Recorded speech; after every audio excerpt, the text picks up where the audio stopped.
ലോക വനിതാ ദിനത്തോടനുബന്ധിച്ച് കഥകളി ഗ്രാമം പുതിയ കഥകളി കഥയുമായി രംഗത്ത്. പാലക്കാട് മോയൻ സ്കൂളിൽ ചൊല്ലിയാട്ടം നടന്നു. ഉദയ എസ് ദാസ് ചാലക്കുടത്തുമന രചിച്ച ആട്ടക്കഥ സീതായനം കഥയാണ് അവതരിപ്പിച്ചത്.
കലാമണ്ഡലം വെങ്കിട്ടരാമൻ ആശയം നൽകി.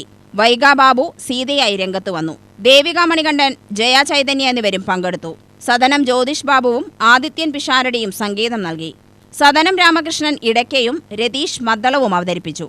ഭാരതീയ സംസ്കാരത്തിന്റെ കരുത്തുറ്റ പ്രതീകങ്ങളാണെന്നും ഓർമ്മപ്പെടുത്തുകയാണ് ഈ വർഷത്തെ വനിതാ ദിനത്തിലൂടെ കല്ലേക്കുളങ്ങര കഥകളി ഗ്രാമം.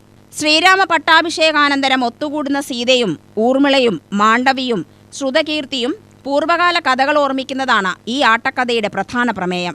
ചൊല്ലിയാട്ടം കർഷകശ്രീ അവാർഡ് ജേതാവ് ഭുവനേശ്വരി അമ്മ ഉദ്ഘാടനം ചെയ്തു. കേരള സാഹിത്യ അക്കാദമി അംഗം അപ്പുക്കുട്ടൻ സർലയം പങ്കെടുത്തു.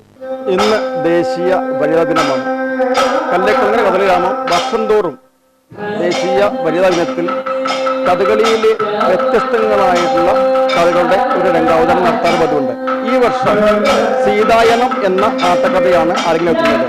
തികച്ചും ഇത് വ്യത്യസ്തമാകുന്നത് എങ്ങനെയാണെന്ന് പറഞ്ഞാൽ 4 വനിതാരത്നങ്ങൾ രാമായണത്തിലുണ്ട്.